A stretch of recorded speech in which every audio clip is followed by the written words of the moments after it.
अस्सलाम वालेकुम नाज़रीन, आप देख रहे हैं प्रोग्राम पॉलिटिकल साइंस। मैं हूं आपका मेज़बान मोहम्मद उमैर अरशद। वैसे तो नाज़रीन आपके साथ इस प्रोग्राम में हमारी मोअज़्ज़ज़ एंकर फ़ायज़ा बुखारी होती हैं, लेकिन वो मसरूफ़ हैं, उनकी वजह से ये फ़राइज़ मैं सरअंजाम दे रहा हूं। तो आज हमारा टॉपिक होगा महंगाई के हवाले से, जिसके ऊपर आवाम बहुत परेशान है। महंगाई है, IMF का बजट है, बिजली बहुत महंगी कर दी गई है, लोग ख़ास तौर पर बहुत परेशान दिखाई देते हैं। इतनी महंगी बिजली है, लोगों का मौक़िफ़ है कि हम अपना घर चलाएं, बिजली के बिल दें या मामूलात ज़िंदगी को कैसे चलाएंगे। ख़ास ही साथ जो महंगाई के मामलात हैं, लोग जो हैं उनका कहना है कि इतनी ज़्यादा गैस की भी साथ साथ महंगाई कर दी गई, लोड शेडिंग भी होती है और लोग कहते हैं कि बिजली आती भी नहीं और फिर भी इतने ज़्यादा जो है वो बिल आ जाते हैं। हमारे साथ मौजूद हैं मोअज़्ज़ज़ पैनलिस्ट आज़म चौधरी साहब और निशात साहब। तो सबसे पहले मैं रुख करूँगा आज़म चौधरी साहब की जानिब, उनसे जानना चाहूँगा सर, बहुत मुश्किल हालात हैं, लोग तो आजकल तंग हैं, बिजली के इतने महंगे महंगे बिल, बहुत ज़्यादा बिल आ रहे हैं और लोड शेडिंग भी इतनी है, फिर भी लोग अब कैसे मामला ज़िंदगी चलाएंगे। बिस्मिल्लाहिर्रहमानिर्रहीम। बहुत शुक्रिया उमैर। इस प्रोग्राम के अंदर हम ये इस हवाले से बहुत लंबी चौड़ी डिबेट्स कर चुके हैं, बजट को लेके, बिजली को लेके। देखें, जब ये बजट बनाया गया और बजट सामने आया तो उसी वक्त इसके ऊपर एक बहस शुरू हो गई थी कि इसके अंदर इतनी ज़्यादा सख्तियाँ, इतना ज़्यादा टैक्सेशन है जो आवाम के लिए वबाल जान बनेगा। और आप देखें कि आज बजट को दूसरा दिन है, आज 2 जुलाई है, बजट को इम्प्लीमेंट हुए अभी पहला दिन प्रैक्टिकली आप देखें, और आज एक महंगाई का रेला नज़र आया है हमें जी। आप जो शय खुर्दोनश है उनकी कीमतें अगर आप देखें तो मैं दालों से शुरू करता हूं कि दालों की कीमतें 60 से 70 रुपये पर किलो के हिसाब से दालों की कीमतें बढ़ गई हैं। चावल की कीमत है वो एक मन के पीछे तकरीबन कोई 1,000 रुपये के करीब, 800 से लेकर 1,000 रुपये के करीब एक मन के पीछे चावल महंगा हो गया है। आप जिस चीज़ को हाथ लगा रहे हैं वो आपको उसकी कीमतें आसमान को छूती हुई नज़र आ रही हैं। ये नज़र आ रहा था, उसकी वजूहात थी। एक तो आपने बजट, जैसे बजट आता है उसके बाद आपने बिजली पे दर पे जो महंगी की है। इस वक्त आप एवरेज आप देखें तो एक आम आदमी को 80 रुपये से लेकर 120 रुपये तक का यूनिट कॉस्ट कर रहा है बिजली का।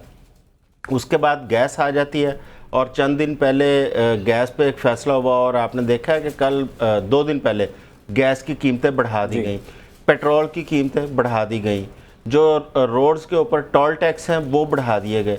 इन तमाम चीज़ों के असरात अल्टीमेटली आम आदमी पर आते हैं।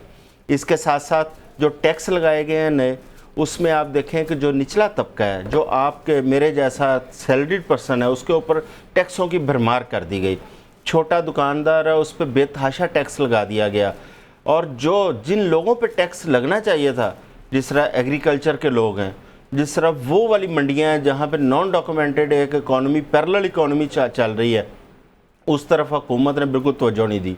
उसकी वजह शायद ये है कि जो एग्रीकल्चर से मुतल्लिका जो लोग हैं, ज़िम्मेदार हैं, वो असम्बलियों के अंदर बैठे हैं, वो पॉलिसी साज़ों के दरमियान शामिल है, पॉलिसी साजी के दरमियान भी वो उनका अपना रोल है। उसके बाद जो जिन मंडियों की मैं बात कर रहा हूँ, नॉन डॉक्यूमेंटेड इकॉनमी चलाने वाली, आप उन मंडियों का अगर थोड़ा सा बगौर जायज़ा लें, वहाँ पर जो सरकर्दा बिजनेसमैन है वो आपको किसी ना किसी पॉलिटिकल पार्टी के, किसी ना किसी पॉलिटिकल लीडर के आपको सपोर्टर नज़र आएंगे। और जब इंतखाबात आते हैं उनके ऊपर वो अखराजात करते हैं, खर्च करते हैं, उसके बाद फाइनेंसर हैं उनके, उसके बाद वो अपनी मर्ज़ी के उनसे फ़वायद हासिल करते हैं। भाई आम आदमी को कहाँ लेके जाना है इस हुकूमत ने, हमें तो ये समझ नहीं आ रही। आज पहले प्राइम मिनिस्टर साहब ने कहा असम्बली के अंदर फ्लोर पर खड़े होकर कि जी IMF के साथ मिलकर बजट बनाया। भाई कल तो आप कहते थे IMF जो है वो जो उसके साथ जाएगा इसका मतलब है कि मुल्क को गिरवी रखेगा। अब आप मुल्क को गिरवी रखना चाह रहे हैं, आपके अपने वुज़रा उठ के आप बजट के ऊपर तनकीद कर रहे हैं। आज ख्वाजा आसिफ साहब ने जो खुल के गुफ्तगू की है, आप देखें ना कि बजट किस तरह ये बजट बनाया गया। अगर आपकी हुकूमत की, आपके बाकी तमाम लोगों की उसमें कंसेंट शामिल नहीं है तो आप वहाँ पर स्टैंड लेते, जहाँ पर आपकी आवाम को रिलीफ नहीं मिल रहा। आपने उस बजट को क्यों एक्सेप्ट किया और क्यों उस बजट को अनाउंस किया? आपको सबसे पहले तो अपनी आवाम की थोड़ी सी उसको मद्देनजर रखना चाहिए था। अब आप दुरुस्त कह रहे हैं कि आम आदमी वो यहाँ तक पहुँच गया, उसको समझ नहीं आ रही कि कौन सा काम पहले करे, रोटी पहले खाए या बिल पहले जमा कराए, बच्चे की फ़ीस पहले जमा अदा करे या अपना इलाज पहले कराए। आम आदमी तो बेचारा पिस के रह गया, उसके लिए तो कोई रास्ता ही नहीं है। फिर ये कहेंगे कि एहतजाज क्यों होते हैं, फिर ये डंडे बरसाएंगे जो लोग अपने हकूक़ के लिए बाहर निकलेंगे। भाई आप एक जमहूरी रियासत के दावेदार हैं तो कुछ थोड़ा सा जमहूरियत का सबूत दें। ये कैसी जमहूरियत है पाकिस्तान में जिसके समराज सिर्फ अशराफिया को मिलते हैं, गरीब आदमी उन तमाम समराज से महरूम है। ऐसी जमहूरियत का आम आदमी को क्या फ़ायदा? आम आदमी को जमहूरियत का तब फ़ायदा होगा जब उसके मुफादात, उसके मसाइल को मद्देनज़र रख के आप बजट बनाएंगे और उसको रिलीफ देंगे, उसको रिलीफ देंगे। इसी बारे में मैं सर आपसे भी बताना चाहूँगा निशात साहब, जैसे कि बहुत मुश्किल हालात हैं, लोग काफ़ी तंग हैं और ख़ास तौर पर लोगों ने नवाज शरीफ साहब को वोट दिया था, नवाज शरीफ साहब भी नज़र नहीं आ रहे और इस हुकूमत के लिए चलना मुश्किल नहीं हो जाएगा? बिस्मिल्लाहिर्रहमानिर्रहीम। नवाज शरीफ साहब तो ठंडे इलाके छांगा गली से जाकर बैठ गए हैं कि उन्होंने कहा कि गर्मी बहुत शदीद है तो मैं वहाँ पर आराम कर लूँ। देखिए बात यह है, दो तीन चीज़ें बड़ी अहम हैं। पहली बात तो यह है कि पेट्रोल 7 रुपए के करीब महंगा हुआ, उससे पहले सस्ता भी हुआ था, 3-4 दफ़ा सस्ता हुआ, उसके भी असरात हमने को बहुत ज़्यादा ट्रिकल डाउन जिसको कहते हैं, देखा नहीं है। जिस तनासब से पेट्रोल बढ़ने से कीमतें बढ़ती हैं उस तनासब से कम होती हमें नज़र नहीं आती हैं, और ये वो एरिया है जिसको गवर्नेंस का एरिया कहा जाता है। अब मुझे ये समझ में नहीं आ रही कि बजट में किसी दाल पे टैक्स नहीं लगा, दूध पर ज़रूर टैक्स लगा है लेकिन किसी गोश्त पर टैक्स नहीं लगा। बहुत सी अशिया ऐसी हैं जिन पर कोई नया टैक्स आयद नहीं किया लेकिन गया। वो एक रेला जिस तरह के आजम साहब ने कहा कि वो हर चीज़ ही उसमें आ गई, दरामदाद। मैं आपको ये कहना, अब वो किसी को ये ख्याल गुजरता है कि जनाब चूँकि ये पैकेज मिल के ऊपर अगर फ़र्ज़ कीजिए जो भी टैक्स बनता है 36 रुपये बनता है या 52 रुपये बनता है या जो भी उसका टैक्स होगा वो टैक्स बढ़ेगा, चूँकि उसमें महंगाई हो रही है तो बाकी तमाम अशिया ज़रूरिया महंगी कर दें। अब तो जो अब मैं दुकानदारों का हाल देख रहा हूँ वो कर ही रहे हैं, वो मोटे ब्लैक मार्कर से पुरानी कीमत को ख़त्म करते हैं और नीचे नई कीमत लिख देते हैं खुद से ही। वो सेल टैक्स जो पुराना है वो लगा हुआ है, उसके ऊपर पहले से आया था जीएसटी, उसके ऊपर उसको करके ये 18% जो एक दूध के ऊपर किया गया, उन्होंने तमाम अशिया के ऊपर जो है ना अपना पुराने स्टॉक के ऊपर भी कर दिया उन्होंने। हाँ, पुराने स्टॉक पे भी किया है। फिर प्लस जो जिसके ऊपर टैक्स आयद ही नहीं किया गया उसके महंगे होने के तो कोई, हाँ थोड़ा सा पेट्रोल का इम्पैक्ट आ सकता है, लेकिन पेट्रोल का इम्पैक्ट उस वक्त नहीं आता जब पेट्रोल सस्ता होता है। 3-4 दफ़ा सस्ता हुआ तो हमें कोई चीज़ बहुत ज़्यादा सस्ती होती नहीं तो नजर नहीं आई, माँ सिवाय रोटी के ऊपर एक बहुत ज़्यादा एक्शन लेके जनाब के बहुत ज़्यादा जोर लगा, महंगा हो गया। वो ये देखे ना, आपके पास गंदम सरप्लस, कहते थे गंदम बिक नहीं रही, गंदम की कीमत नहीं मिल रही, रातों रात एक रात के अंदर आपकी गंदम जो है वो महंगी होना शुरू हुई है और उसके अंदर 500-700 रुपये मन का फ़र्क आया है और 25 रुपये किलो जो है वो आटा जो है वो बढ़ गया है। ये सारे के सारे मामलात हैं गवर्नेंस के एरिया के। अब मसला ये है कि वो प्राइस कंट्रोल कमेटियाँ, वो जो हम जी ये प्राइस मैकेनिज्म बना रहे हैं, एक अथॉरिटी बना रहे हैं, ये कर रहे हैं वो कर रहे हैं, लेकिन उसका एक्चुअली एंड रिजल्ट वो सिफर है। आप अगर आज बजट पेश कर चुके थे, बजट पेश करने के बाद आपको इस चीज़ का ध्यान रखना पड़ेगा कि कहीं पर जो ताजर हैं, जो दुकानदार हैं, वो दुकानदार पे अगर कोई टैक्स आयद किया गया है तो वो उसकी इनकम से जुड़ा हुआ है, वो उससे रिलेटेड है, उसका ये जो अशिया वो बेच रहे हैं उसके ऊपर टैक्स आयद नहीं किया जाना चाहिए। जैसे एक ज़माने के अंदर हमने देखा था कि बाज़ लोग जो है बाज़ लोगों का नाम लेके कहते थे कि जनाब ये फलां का टैक्स है, क्योंकि हमें देना पड़ रहा है। अच्छा, देना किस बात पर पड़ रहा है कि हमने सेल्स टैक्स चोरी किया है, उस पर हमें जुर्माना हुआ, चूंकि हमें जुर्माना हो गया है, वो जुर्माना किसी ने ख़त्म कराया या उसकी कोई डील कराई तो हम ये टैक्स लगाएंगे। ये भी मैंने इस लाहौर के अंदर एक बड़ी जो बेकरी की चेन जो है उसके अंदर ये देखा। अब मामला ये है, समझने वाली बात ये है कि ये जो सारा का सारा निज़ाम है ये हुकूमतों के काम है ना, ये मेरा और आपकी जिम्मेदारी तो है नहीं, लेकिन हुकूमत यहाँ पर भी कुछ करने में हमें नाकाम नजर आती है। कोई सूबाई हुकूमत या कोई विफाकी हुकूमत जो है वो इस पोजीशन में नहीं है कि वो ये इंश्योर करे कि भाई अगर दूध पे टैक्स लगा है तो दूध महंगा होना चाहिए ना, उसके अलावा बाकी अशिया के महंगे होने का क्या तुक बनता है। अगर बिजली महंगी हो रही थी तो वो सारी उनके ऊपर इतना इम्पैक्ट करेगी, और बिजली और पेट्रोल का इम्पैक्ट जो है वो बहुत मिनिमल होता है क्योंकि ये बड़ी क्वांटिटी में ये चीज़ें रोज़ाना की बुनियाद पर ये अशियाएँ ज़रूरी हैं, रोज़मर्रा के इस्तेमाल की अशियाएँ ये बहुत बड़ी क्वांटिटी के अंदर आती हैं। और अगर फ़र्ज़ कीजिए कि एक पिकअप भर के अगर कहीं पर जा रही है, चाहे वो सब्ज़ी, आप देखें ना सब्ज़ी पे तो कोई टैक्स नहीं है, फल पे कोई टैक्स नहीं लगा, गोश्त पे कोई नहीं, लेकिन उनकी कीमतें भी बढ़ना शुरू हो गई। तो सर ये दैट इज बिकॉज के गवर्नेंस मौजूद नहीं है। जब चेक एंड बैलेंस नहीं है, आपकी गवर्नेंस नहीं है, आपको इनडायरेक्ट टैक्स के बाद आपको कोई चीज़ आती नहीं है, आपको पता है बस जो ज़रूरी चीज़ें उनके ऊपर टैक्स लगा दें, आपका बस एक चीज़ पकड़ ली है, filer non filer, filer non filer. लेकिन इससे आगे भी आप निकले ना, आप अगर आपने इनडायरेक्ट टैक्स लगा रहे हैं लेकिन आप अपना टैक्सेशन ठीक तो करें। अब जिस तरह आजम चौधरी साहब ने कहा कि आपने जो मुराद याफ्ता लोग हैं वो तो उनको तो कोई फर्क नहीं पड़ रहा, सैलरी पर्सन जो है वो तो पिसता जा रहा है, और जो गरीब है वो बेचारा तो अब उसकी तो जीना मुहाल हो चुका। इस बजट के अंदर आप ये देखिए कि बड़े बड़े दावे हुकूमत ने ज़रूर किए थे कि हम अशराफिया, हमें वो हम अमूमन बात करते हैं कि जो इंतखाबी मुहिम थी उसके अंदर बड़ी बड़ी बात की गई कि जी हज़ारों अरब की सब्सिडी है, ये सब्सिडी ख़त्म करेंगे। खुद वज़ीर ख़जाना साहब प्रेस कॉन्फ्रेंस के दौरान कहते हैं कि जनाब ये रजीम इतने अरब का रजीम है जिसको हमने तब्दील करना है या उसको उससे जान छुड़ानी है। लेकिन जो आम आदमी है उसके लिए तो मुसीबत यह है कि वो आपने कब तब्दील करना है, जब ये आम आदमी बेचारा रहेगा नहीं, जब रहेगा नहीं। यानी ये इसकी इस्तात, ये खुदकुशियों के तक आप उनको पहुंचा रहे हैं। आपको अगर रजीम चेंज करना था वो अब चेंज करना चाहिए था। क्यों? क्योंकि आपने बजाय इसके कि आप सैलरीड क्लास पे टैक्स लगाते हैं जो पहले ही बहुत बुरे तरीके से पिसा, एक तो वो टैक्स देने वाला है, और फिर मुझे नहीं पता, हो सकता है कि उनके पास कोई ऐसी साइंस हो जो जिसकी मुझे साइंस समझ में ना आती हो जो चीज़, लेकिन मुझे इस बात की समझ नहीं आती कि अगर एक टैक्स देने वाले को आप बोझ मजीद डालेंगे और एक वो शख्स जो टैक्स नहीं दे रहा वो टैक्स हेवन इंजॉय कर रहा है पाकिस्तान के अंदर, तो आप कैसे लोगों को माइल करेंगे कि आप टैक्स दें? असूली तौर पर तो शिकंजा उसके गले में कसा जाना चाहिए था जो टैक्स नहीं दे रहा, जिसमें जिम्मेदार है, बड़े जिम्मेदार हैं। आईएमएफ ने आपको कहा कि आप ज़राअत और रियल एस्टेट के ऊपर टैक्स लगाए, आपने रियल एस्टेट को पता नहीं कहां से घुमा फिरा के पता नहीं किस तरह का टैक्स लगाया। अच्छा, बाबू जो हैं, ये बड़ी दिलचस्प बात है कि सरकारी अफसर जो वो जितने मर्जी प्लॉट ले, जितने मर्जी प्लॉट बेचे। क्यों भाई? कोई पूछने वाला नहीं। क्यों? बाकी पाकिस्तानी जो है वो पाकिस्तानी नहीं है। ये कौन सा तरीका है कि किसी कम्युनिटी को आप एक जो है वो उसको आप दे देंगे? 700-750 अरब रुपए जो है सरकार का ये बाबू जो है वो खर्च करते हैं हर साल, और जो सर्विसेज देते हैं वो मैं आपके सामने रो रहा हूँ बैठ के, गवर्नेंस कहाँ है ये सारे के सारे जो काम करने वाले और पॉलिसी बनाने वक्त ये जो पॉलिसियां बनाते हैं, तरतीब देते हैं, वो ये हैं असेंबली मेंबरान है। वो कहते हैं जनाब के अपोजिशन के हों चाहे हुकूमत के हों, वो वहां पे बात करते हैं जी सफरी अखराजात हमारे 1.5 गुना वो बढ़ा दी, 1.5 गुना। आपकी सैलरी कभी 1.5 गुना बढ़ी है? यानी मिसाल के तौर पे आप 50,000 लेते हैं तो कभी 1.5 लाख हुई है?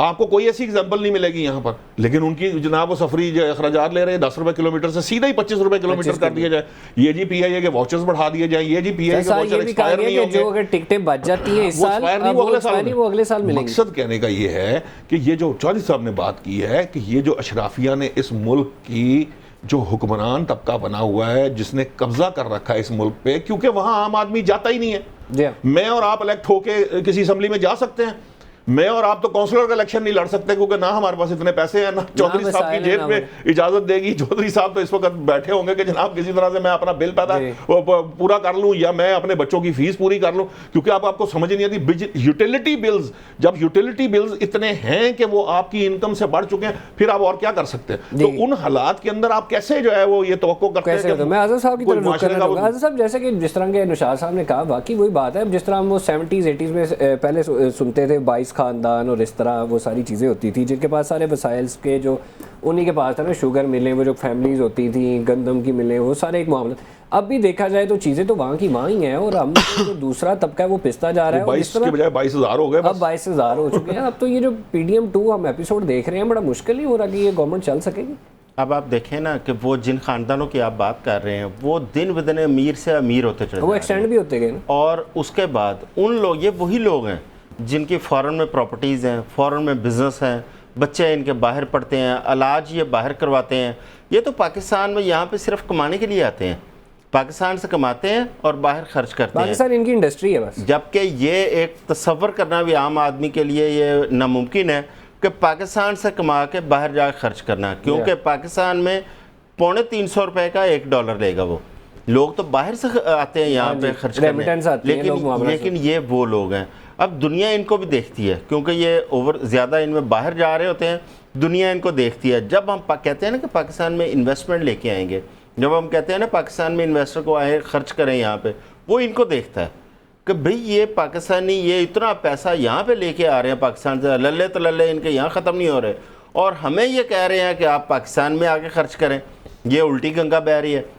देखिए, इस तरह कभी भी मुल्क नहीं चला करते, आपको बैलेंस करना पड़ेगा। आपको आपका जो आम गरीब आदमी है, जो आपका मजदूर तबका है, जो इस मुल्क की इकोनॉमी की रीढ़ की हड्डी है, जब आपके पास लेबर नहीं होगी, आप कहाँ से इंडस्ट्री चलाएंगे, कहाँ से ये अदारे चलाएंगे, कहाँ से निज़ाम ज़िंदगी चलेगा, आपके पास लोग नहीं होंगे। तो दुनिया सिर्फ मैन पावर के लिए तरस रही है, और हमारे पास मैन पावर जो है हम उसको जान से मारने पर तुले हुए हैं। हम ऐसी सख्तियाँ उस पर कर रहे हैं, ऐसे टैक्स लगा रहे हैं कि हम उस मैन पावर को यहाँ से, वो हम कहते हैं ना कि हमारा ब्रेन ड्रेन हो रहा है। सर पिछले साल 8 लाख के करीब स्टूडेंट गया, यही मैं अर्ज करने लगा था कि एक स्किल्ड वर्कर एक फाइनेंशियल ईयर में आपका 8 लाख के करीब बंदा यहाँ से चला गया, और अगर लोग बाहर नहीं जाएंगे तो फिर क्या करेंगे। और दूसरी जानब हमारी हुकूमतों की पॉलिसियाँ ये नज़र आती हैं कि जो बाहर जाते हैं, जो ओवरसीज़ हैं, वो अगर पाकिस्तान में रेमिटेंस भेजते थे तो हम उनको पाकिस्तानी तस्लीम करने को तैयार नहीं है, हम उनका जो रोल है उसको एक्सेप्ट करने को तैयार नहीं है, ना उनको इज्जत देने को तैयार है, ना अपने एयरपोर्टों पे, ना अपने सिस्टम के अंदर। वो वहाँ पे दिन रात मजदूरियाँ करके यहाँ पे कोई प्लॉट खरीद लें तो 10 कब्जा ग्रुप उनके प्लॉट पर कब्जा करने के लिए नज़रें गाड़े बैठे होते हैं। तो जब आप ना सिक्योर कर पा रहे हैं अपनी कौम को, ना अपनी कौम की रोटी पूरी कर पा रहे हैं, तो ये जो बजट आप बने बनाए IMF के बजट यहाँ पे नाफज कर रहे हैं, अगर यही काम करना था तो क्या ज़रूरत थी इंतखाबात करवाने की, इतना ताम झाम करने की, इतने अखराजात करके पार्लियामेंट असम्बलियाँ बनाने की, कि अगर IMF का बना बनाया बजट यहाँ पे नाफज करना था। चलती रहने दें, फिर वही निगरान हुकूमतें सो कार्ड वही लाके एक नया बजट हमारे सर पर रख देती, कम से कम ये वाले इतने अखराजात तो ना होते हमारे ऊपर। सर अब ये बताएं, इससे जान कैसे छूटेगी? बहुत मुश्किल हो चुका है लोगों के लिए रहना, इतने वसाइल नहीं है जितने मसाइल हैं। इससे जान छूटने का सबसे बुनियादी नुक्ता ये है कि पाकिस्तान में सही मानों में जमहूरियत हो, पाकिस्तान में जिसको जो मैंडेट लोग देते हैं उस मैंडेट का एहतराम हो। जब लोगों की राय का एहतराम किया जाएगा आपके मुल्क भी चलते हैं। दूसरा, जिस मुआशरे के अंदर इंसाफ नहीं होगा वो निज़ाम नहीं चलता, वो मुआशरे जाहिर है सर, अगर उन्हें पता होगा कि हमने कल कोई इलेक्शन में जाना है, इन्हीं लोगों के पास जाना है, और जब उन्हें पता है कि हमने सिलेक्ट होकर ही आना है या किसी और मामला के थ्रू आ जाना है, तो या इलेक्शन कमीशन की उज़रदारियों की वजह से हमने आ जाना, तो फिर तो जाहिर है वो आवाम को रिलीफ देने में तो नाकाम। देखिए, हमारे लोगों को समझना पड़ेगा, इस दफ़ा भी तमाम तर सख्तियों पाबंदियों के बावजूद लोग निकले हैं वोट डालने के लिए। अगर लोग, जिस तरह कहा जाता है कि बिरयानी के प्लेट पे वोट डालते हैं या कोई और इस तरह, अगर लोग इस चीज़ से बाहर आ जाएं, अपने हक के लिए लोग लड़ना शुरू कर दें, वोट डालना शुरू करें और सही तरीके से इस्तेमाल करें।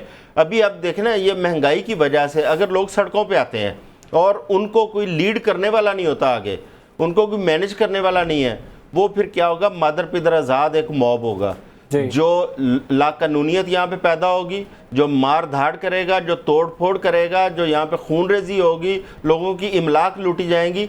इसलिए हुकूमतों को इस वक्त से डरने की ज़रूरत है कि अल्लाह ना करे कि वो टाइम आ जाए कि लोग इतने तंग हो जाएं कि लोग इस तरह शुतर बेमहार होकर सड़कों पर आ जाएँ और फिर हुकूमत के लिए हर किस्म के मसाइल पैदा होंगे।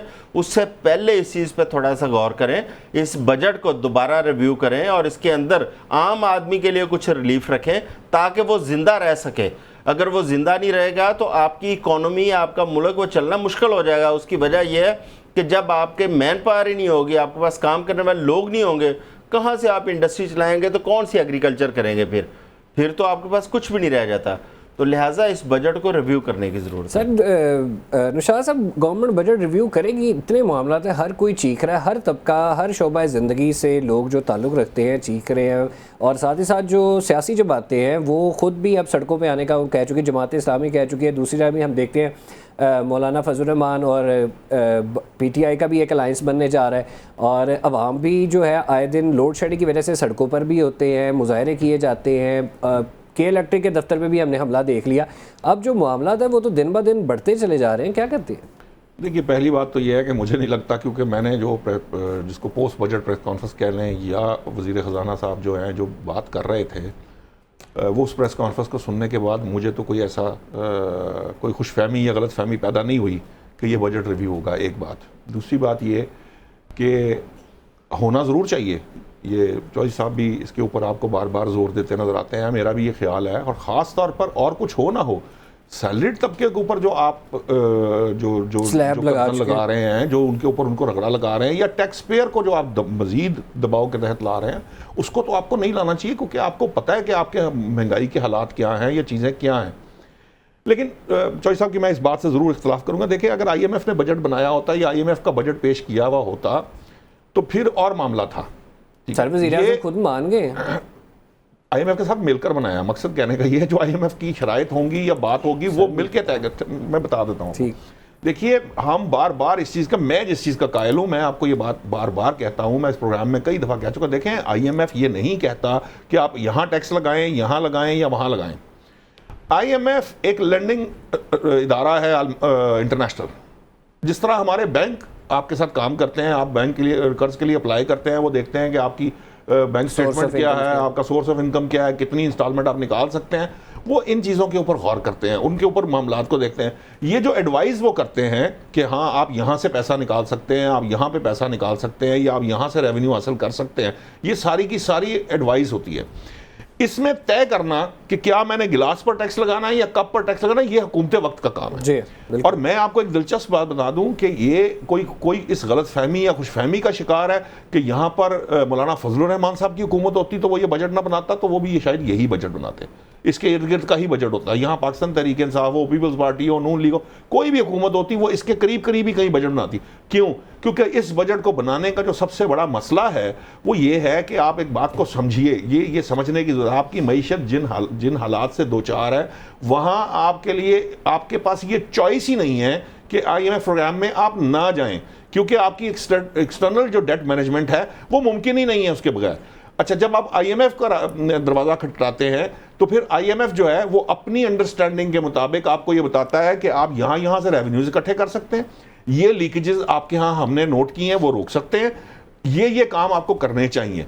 IMF कभी ये नहीं कहता कि आम आदमी के ऊपर आप बोझ बढ़ाएं। IMF ये नहीं कहता कि गरीब आदमी को आप जो है वो जिंदा दरगोर कर दें, उसको उसका कोई फायदा नहीं है, उसको अपने लोन से कर्ज है। असल मसला क्या है, जब हम वो कहता है कि ये लीकेजेस हैं जी, तब आपकी गवर्नेंस इस काबिल नहीं है कि आप उन लीकेजेस को बंद कर सकें। जब आपके यहाँ हजारों अरब रुपए की सेल्स टैक्स चोरी हो, आपके वजीर खजाना तस्लीम करते हो कि हाँ बड़ा मसला बन जाता है। मैं इसी बारे में आजम जितने ये आपके नुकसान करने वाले सरकारी इदारे हैं, उनके नुकसानात आपसे कंट्रोल ना होते हो, आप उनको प्राइवेटाइज कभी आपसे नहीं किए जाते, आपसे उनसे मैंने तो बात एक दफा कहा था कि हाथ जोड़ के खुदारा ये कोई पल्ले से पैसे दे के कहें कि ये ले जाएंगे। आपसे मैं इसको जानना चाहूंगा, आप इस मौक़िफ़ से एग्री करते हैं कि अगर कोई और भी आता तो वो भी इसी तरह का ही बजट देता? इस इकॉनमी का ये हाल किसने किया है? PDM। 40 साल से कौन बरसरे इक़्तिदार है इस मुल्क के अंदर? बार बार बारियां कौन ले रहा है इस मुल्क के अंदर? आज ये कहते हैं कि हम इकॉनमी ठीक करने के लिए आए हैं, हमने अपनी रियासत बचाई है, सियासत नहीं बचाई। ये सब झूठे दावे हैं इनके।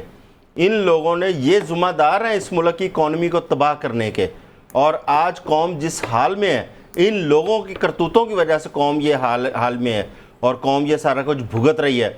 और आप देखें, जब भी उंगली उठती है, सियासतदानों पे उठती है या ब्यूरोक्रेसी पे उठती है, कभी किसी ने कहा कि प्राइवेट सेक्टर काम नहीं करता? प्राइवेट सेक्टर अपना काम कर रहा है। प्राइवेट सेक्टर में कोई इशू नहीं है। अगर इशू है तो वो सरकारी सेक्टर में है, उसमें ये पॉलिटिशियंस हैं और उसमें ये ब्यूरोक्रेट्स हैं। आप अगर अदारे तबाह हुए हैं तो वो तबाह हुए हैं जो गवर्नमेंट सेक्टर में है, जो प्राइवेट सेक्टर में है वो तबाह नहीं हुए। वो अगर प्राइवेट सेक्टर वाला अगर कोई अदारा तबाह हुआ है, वहाँ पे गवर्नमेंट की अपनी गलत पॉलिसियों की वजह से उस अदारे को नुकसान पहुँचा है, और आपकी इन पॉलिसियों की वजह से मल्टीनेशनल्स इस मुल्क को छोड़ के चली गई, और इस वक्त चंद बुराए नाम यहाँ पर मल्टीनेशनल्स रह गई हैं, ठीक है। और जिन लोगों ने इस मुल्क का ये हाल किया, आज वही बैठ के ये कह रहे हैं, और उनको तो मतलब एहसास नाम की चीज़ ही नहीं है कि IMF कह रहे हैं, IMF के पास जाना जुर्म है, IMF के पास ना जाना जुर्म है। एक तो इनके बयानिए का मैं समझ नहीं आती, एक दफ़ा अपोजिशन में होते हैं तो कहते हैं IMF के पास जाना जो है ना मुल्क दुश्मनी है, जब ये हुकूमत में होते हैं उस वक्त कहते हैं रियासत बचाने के लिए IMF के पास जाते हैं। और भाई आपकी किस बात पे हम यकीन करें? हमें तो ये लग रहा है कि IMF जो है ना वो इस मुल्क का असल हुक्मरान IMF है इस वक्त, आप हुक्मरान नहीं है, क्योंकि आप हर चीज़ उन पर डाल रहे हैं। वो दुरुस्त कह रहे हैं अनुशाद साहब, IMF ये नहीं कह रहा कि सैलरीड पर्सन की आप गर्दनें उतार दें। IMF तो आपको कह रहा है कि एग्रीकल्चर पर टैक्स लगाएं जहाँ से आप नहीं ले रहे। IMF आपको सेक्टर बता रहा है कि वहाँ से लें। आपके साबिक वज़ीर ख़जाना मिफ्ता इस्माइल और साबिक वज़ीर आज़म, उन्होंने कल प्रेस कॉन्फ्रेंस किया, शायद खकान अब्बासी साहब ने, उन्होंने कहा जी IMF ने तो ऐसा कहीं नहीं कहा कि आप सैलरीड पर्सन या कौन कौन से सेक्टर, IMF तो आपको बता रहा है जिन पे टैक्स लगाने की ज़रूरत है वहाँ पे आप लगा नहीं रहे, और जिन पे नहीं लगाने की ज़रूरत, जो ऑलरेडी दे रहे हैं, वहाँ पे आप मल्टीप्लाई करते चले जा रहे हैं। इसी तरह करते हैं। नाज़रीन, यहाँ पे वक्त हुआ ब्रेक का। जिस तरह कि आपने देखा महंगाई का तूफान है वो रुकने का नाम नहीं ले रहा, लेकिन अब यहाँ पे वक्त हुआ ब्रेक का। ब्रेक के बाद हाजिर होंगे और बात करेंगे कुछ मखसूस नशिस्तों के हवाले से। हमारे साथ रहिए।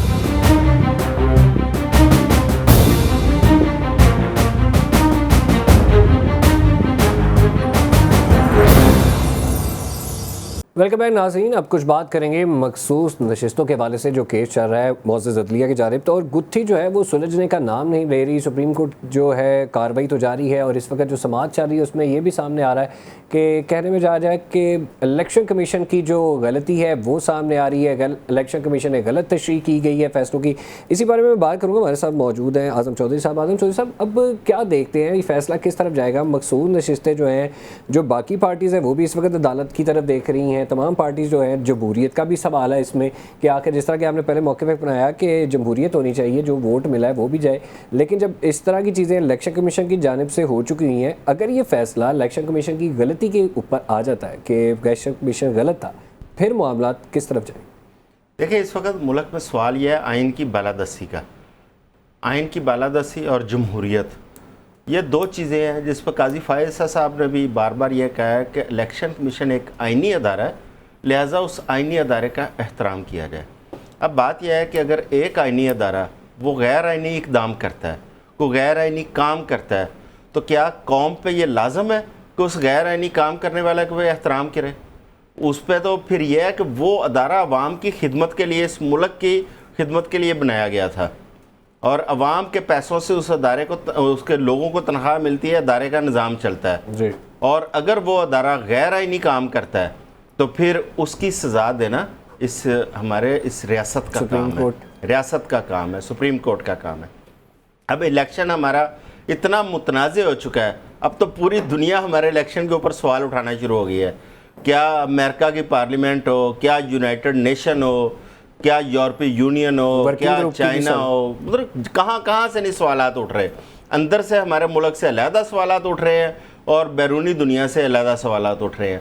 आप सारा अपना उस सिस्टम जो आपने अभी इस इलेक्शन के अंदर जो मुतारफ़ कराया है, एक नया निज़ाम, वो बुरे तरीके से एक्सपोज हुआ है आपका। आपने जिस तरह एक पार्टी को बिल्कुल साइडलाइन करके इंतखाबात करवाने की कोशिश की, आज सुप्रीम कोर्ट के अंदर वो गुत्थियां खुल रही हैं। आज सुप्रीम कोर्ट के अंदर तमाम जजेस उस पर सवालात उठा रहे हैं, रिमार्क्स दे रहे हैं। सर, निशान ले लिया गया। फिर आप जस्टिस आयशा मलिक साहबा के कल के रिमार्क्स देखें, जस्टिस मुनीब अख्तर साहब को देखें, जस्टिस तरमीन अल्लाह साहब को देखें, जस्टिस जमाल मंदुखेल साहब के देखें, जिस जज के भी आप रिमार्क्स देखते हैं इस वक्त वो आईनी सवालात खड़े हो गए और वो इलेक्शन कमीशन की तरफ सारे सवालात जा रहे हैं। सर, जवाब भी नहीं है उनके पास जवाब नहीं है। अब आपने एक पार्टी से निशान लिया, उसको इलेक्शन लड़ने से रोका, सारा कुछ किया, उसके बाद मखसूस नशिस्तें भी आपने छीनी। और अब इस केस के अंदर जो बड़ी एक दिलचस्प इस सूरत हाल पैदा हो गई है, और अनकरीब उसका मेरा ख्याल फैसला भी आ जाएगा। उस केस के अंदर इलेक्शन कमीशन का जो असल किरदार था वो खुल गया है, और उसमें इलेक्शन कमीशन कहीं ना कहीं गैर आइनी इक़दाम का मुर्तकिब हुआ है, या पहले हुआ है या आज हुआ है।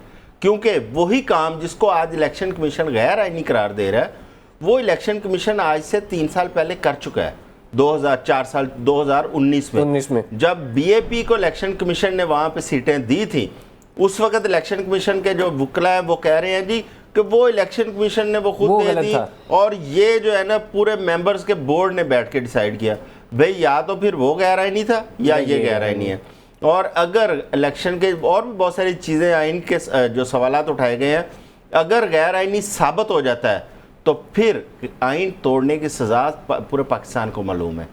जनरल मुशर्रफ पे आइन तोड़ने की सज़ा लगी थी, जो आर्टिकल 6 लगा था। अगर आइन टूटना इस पर साबित हो जाता है इस केस के अंदर, फिर आर्टिकल 6 किसके ऊपर लगेगा, ये भी देखने की जरूरत है। लिहाजा जो भी इस आइन को तोड़ेगा, जो भी इस मुल्क में आइन को तोड़ेगा, चाहे वो कोई भी हो, मेरा कोई करीबी भी हो, मैं समझता हूँ आर्टिकल बिल्कुल बात कर रहे हैं कि कोई भी आइन तोड़े। दूसरी बात यह है कि सिर्फ आइन की बात नहीं है, आपने अपनी जमहूरियत को भी बचाना है, आप अब इंतखाबात आपके पूरे उसके ऊपर क्वेश्चन मार्क आ गया। आपकी जो अपोजिशन पार्टियां वो दूसरे इंतखाबात का इसको मुतालबा कर रही हैं और इस वक्त उनके मुतालबे के ऊपर बैरूनी दुनिया उस पर स्टैंप करती जा रही है। आपके उन जो मुतालबा हमारी मुकामी पार्टियां कर रही थी, अब बैरूनी दुनिया अपने पार्लियामेंट में बैठ के कह रही कि आपके इंतखाबात शफाफ नहीं थे।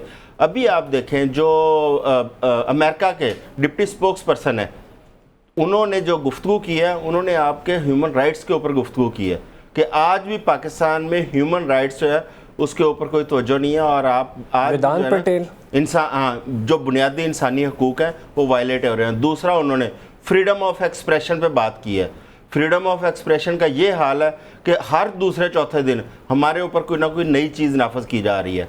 यही मुस्लिम लीग नून ही थी जिसने पीका हमारे ऊपर नाफज किया था। यही मुस्लिम लीग नून है जिसने डेफमेशन हमारे ऊपर नाफज कर बिल पास करवाया। ठीक है, जब ये अपोजिशन में होते हैं उस वक्त ये बड़े चैंपियन होते हैं, इनको मीडिया की आज़ादियाँ भी बड़ी अजीज़ होती हैं। हमारे एक दोस्त को इस्लामाबाद में वहाँ पे कुछ मार पड़ती है तो पूरी पीढ़ियाँ में इकट्ठी होकर उनके घर में चली गई थी, असद तूर साहब के।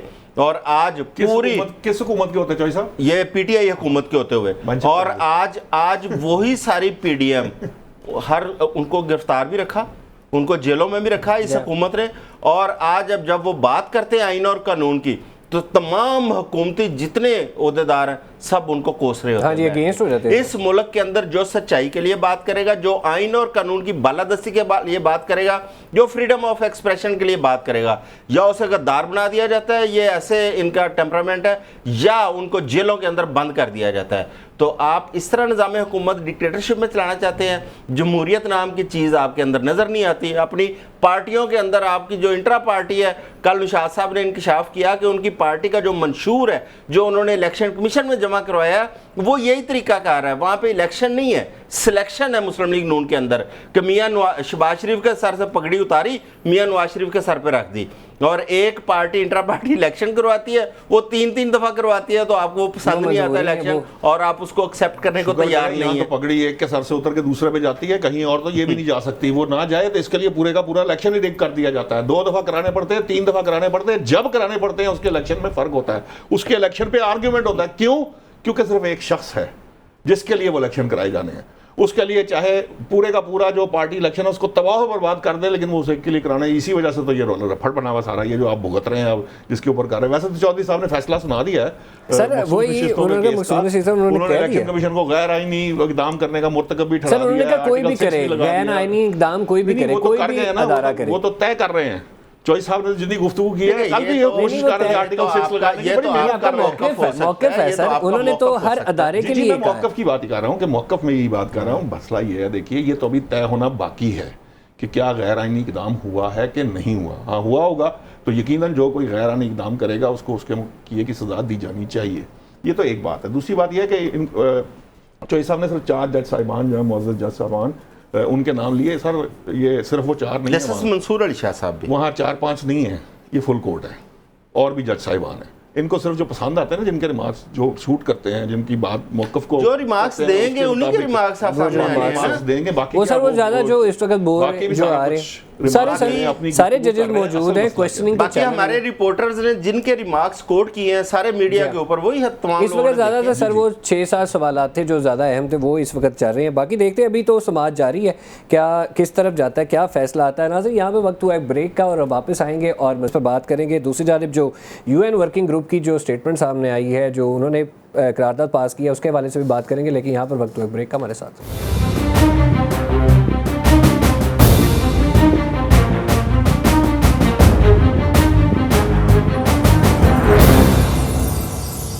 वेलकम है नाजरीन, गुफ्तगू के सिलसिले को आगे बढ़ाते हैं और हम सबसे पहले बात करेंगे जो इलेक्शन के हवाले से। अमेरिका में इलेक्शन होने जा रहे हैं, बरतानिया में भी इलेक्शन होने जा रहे हैं। तो सबसे पहले जो अमेरिका में इलेक्शन हो रहे हैं, तो अमेरिका से हमें ज्वाइन किया डॉक्टर इमरान अशरफ साहब, प्रोफेसर भी हैं एरिज़ोना यूनिवर्सिटी में, समाजी कारकुन भी हैं, एक्टिविस्ट भी हैं, साथ ही साथ ये कौंसिल ऑफ पाकिस्तान के भी मेंबर हैं। सर बहुत शुक्रिया आपके वक्त का, आपने हमें वक्त दिया। सर अमेरिका में इलेक्शन होने जा रहे हैं, साथ ही साथ जो ट्रंप को आज सदारती एक इस्तिस्ना मिल गया है, क्या देख रहे हैं अगला सदर कौन आएगा?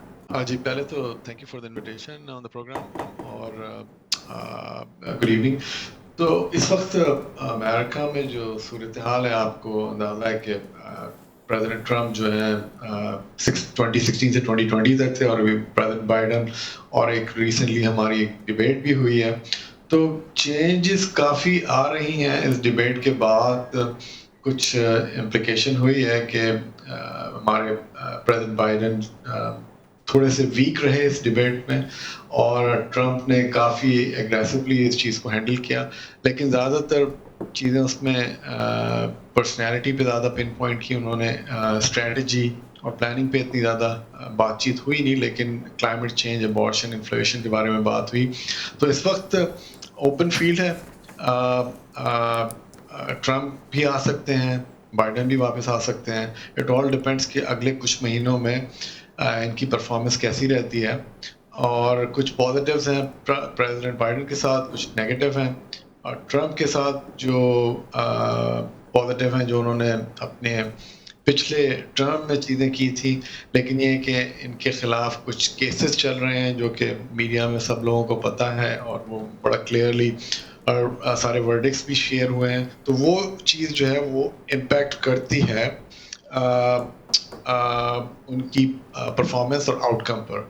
तो it's very interesting right now. दोनों को इक्वल चांस है, और ये अगले कुछ महीनों में थोड़ा सा क्लियर होगा, और डिबेट से भी इसकी इम्पैक्ट होगी। डॉक्टर साहब ये बताइए, नौशाद बात कर रहा हूँ, मैं आपसे ये पूछना चाह रहा हूँ कि ये जो इस वक्त हमारा यहाँ पर बैठे ये ख्याल है कि वैसे तो जो यूएस इलेक्शन है वो हमेशा मईशत को लेकर होते हैं, लेकिन इस दफ़ा जो गज़ा की सूरत हाल है वो खासी डिस्कस हो रही है, और जो मुस्लिम वोटर्स हैं उनका रुझान किस पार्टी की तरफ आपको ज़्यादा, ट्रेडिशनली तो वो ज़्यादा डेमोक्रेट की तरफ होता है, लेकिन इस दफ़ा किस तरफ होगा? दूसरा ये कि ये जो यूक्रेन वॉर का जो इम्पैक्ट है और यूरोप की जो सपोर्ट है, इस तनाज़र को अगर सामने रखा जाए तो आपकी कैलकुलेशन क्या कह रही हैं कि अगले ये जितने भी मंथ्स रह गए हैं इसके अंदर क्या बाइडन दोबारा इम्प्रेस कर पाएंगे वोटर को और कोई अपनी पोजीशन बना पाएंगे, या ट्रंप जो है वो जिस किस्म का उन्होंने परफॉर्म किया है अपने मुबाइसे के अंदर वो उसको अब मजीद आगे बढ़ाकर विनिंग कैंडिडेट के तौर पर सामने आएंगे?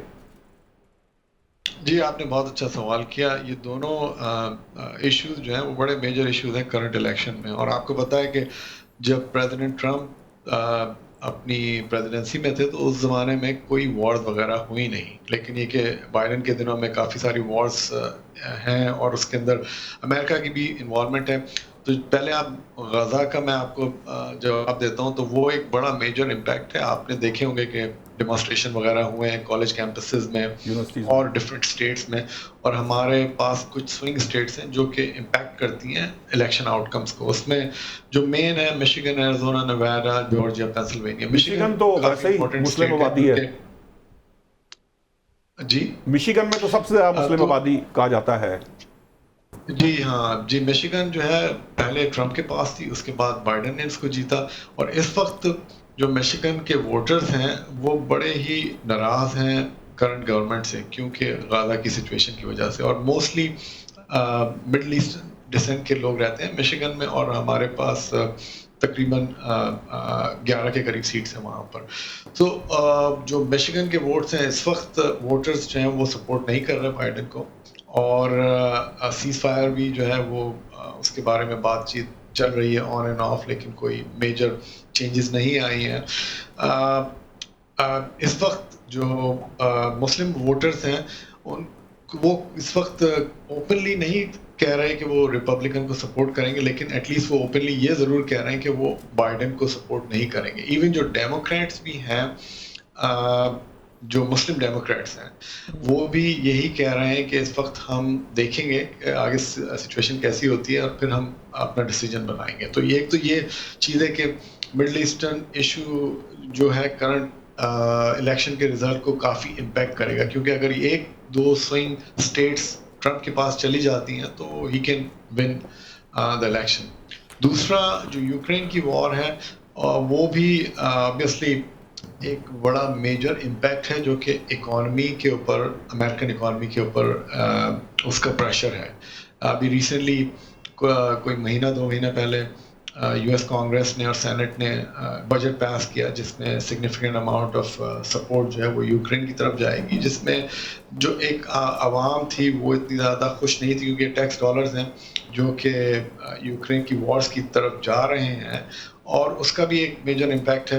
और ट्रम्प का कहना यह है कि वो सारी वॉर्स को ख़त्म करेंगे और जो लेकिन डॉक्टर साहब क्या यूरोप जो है यूरोप इस सारे मामले के अंदर अगर ख़त्म करते हैं, यूरोप तो यूक्रेन की साइड पर है और वो बड़ा टची है इस मामले के अंदर, तो क्या यूरोप से अपने ताल्लुकात जो है वो इस तरह से वो ख़राब करने की पोजीशन में होंगे ट्रम्प? देखें, यूरोप से ताल्लुकात हमारे हमेशा अच्छे ही रहे हैं और लेकिन ट्रम्प का कहना हमेशा यही है, इवन की पिछली प्रेसिडेंसी में, कि अमेरिका कम्स फर्स्ट। तो ये एक मेजर चीज़ है जो ट्रम्प लेकर आगे बढ़ेंगे कि भाई अमेरिका फर्स्ट एंड अमेरिका के अंदर इकॉनमी, इंडस्ट्री और जॉब क्रिएशन कम्स फर्स्ट। तो उसकी वजह से वो थोड़ा सा उसको पीछे हटेगा। और आपको याद है कि लास्ट टाइम भी जब अफगानिस्तान की वॉर चल रही थी तो ट्रम्प ने जो रिट्रीव करना शुरू कर दिया था ट्रूप्स को। अच्छा डॉक्टर साहब, यहाँ पे मेरा एक क्वेश्चन है, आज़म बोल रहा हूँ। ये अभी पाकिस्तान को लेके अमेरिका के पार्लियामेंट के अंदर एक रेजोल्यूशन वहाँ पे सामने आई, उसके बाद आज डिप्टी स्पोक्स पर्सन जो है उनका एक प्रेसर सामने आया, उसमें पाकिस्तान में ह्यूमन राइट्स वायलेशंस और फ्रीडम ऑफ एक्सप्रेशन इस किस्म की बातें की गई। आप क्या समझते हैं, इसका क्या इम्पैक्ट आएगा पाकिस्तान के ऊपर? अच्छा देखिए, ये करंट आपको पता है कि सिचुएशन पाकिस्तान में जो अप्स एंड डाउन्स हुए हैं, उसके बाद मिशिगन के डेमोक्रेटिक किल्डी और जॉर्जिया से मैकॉर्मिक, तो ये दोनों लास्ट ईयर किसी वक्त इन्होंने ये रेजोल्यूशन स्टार्ट किया। उसके बाद बातचीत इनकी आपस में शुरू हुई। तो ये फॉरेन अफेयर कमेटी के मेंबर्स हैं। फॉरेन अफेयर कमेटी ने पहले इसको रेजोल्यूशन को पास किया, जो कि आपको पता है कि election, fair election, freedom of speech, freedom of press, human right, ये 4 बेसिक प्रिंसिपल्स हैं जिसके ऊपर ये रेजोल्यूशन की बुनियाद रखी गई। और उसके बाद फॉरेन अफेयर कमेटी में 50-0 से ये पास हुई और अब जो है ये कांग्रेस ने इसको पास किया। 7 कांग्रेसमैन जो थे वो इसके खिलाफ थे, बाकी सब इसके साथ थे। तो इसका ये एक बहुत इम्पॉर्टेंट इम्प्रेशन है जो कांग्रेस का पाकिस्तान की तरफ है। और ये नॉन बाइंडिंग है, लेकिन ये है कि हमें एटलीस्ट ये ज़रूर अंदाज़ा हो रहा है कि कांग्रेस पाकिस्तानी डेमोक्रेसी को वॉच कर रही है और फ्यूचर में पाकिस्तान यूएस रिलेशनशिप में ये एक मेजर डिसीजन मेकर हैं और ये देखेंगे कि पाकिस्तान आगे किस तरह मूव करता है। और जो डिसीजन है, जिसमें रिसेंटली अब आपने सुना होगा कि काउंटर टेररिज्म के ऊपर लास्ट वीक बाइडन एडमिनिस्ट्रेशन ने एक इनिशिएटिव स्टेट डिपार्टमेंट और पाकिस्तान के साथ इनिशिएट किया। तो ये आगे जितनी भी इनिशिएटिव्स हैं और जो पाकिस्तान यूएस मिल के साथ काम करेंगे उस पर इसका इम्पैक्ट होगा। और आपने देखा ही होगा कि पाकिस्तान भी इस चीज़ को अब सीरियस ले रहा है और काउंटर और इसके जवाबात नेशनल असेंबली से अब रिलीज़ हो रहे हैं। सर, जैसा कि आपने हमें बताया कि इस तरह सर, लास्ट में मैं आपसे जानना चाहूँगा कि जिस तरह के आज ट्रम्प की जानिब से जो एक फ़ैसला आया, साथ ही साथ बाइडन ने कहा कि यहाँ पे मुल्क में बादशाहत नहीं है, किस तरह देखते हैं? देखें, इस वक्त चीज़ें जो हैं वो इस वजह से इम्पैक्ट इतनी ज़्यादा नहीं करेंगी, क्योंकि जितने भी ये जो केसेस वगैरह ट्रम्प के ख़िलाफ़ चल रहे हैं, मेरा नहीं ख्याल कि नवंबर के इलेक्शन जो होंगे उससे पहले कोई मेजर वर्डिक्ट या कोई इम्प्लिकेशन इसकी होगी। क्योंकि इलेक्शन जब हो जाते हैं और उसके बाद अगर इनके वर्डिक्ट्स आने शुरू होते हैं तो यहाँ पर एक चीज़ होती है प्रेसिडेंशियल इम्यूनिटी, तो वो चीज़ भी रोल प्ले करेगी। तो इस वक्त जो केसेस हैं, जो करंट सिचुएशन है और मीडिया और पब्लिक, इतनी कोई मेजर इम्प्लीकेशंस इसकी नहीं है। बहुत शुक्रिया सर आपके वक्त का। हमारे प्रोग्राम का वक्त ख़त्म हुआ, हमें इजाज़त दीजिए। बहुत शुक्रिया।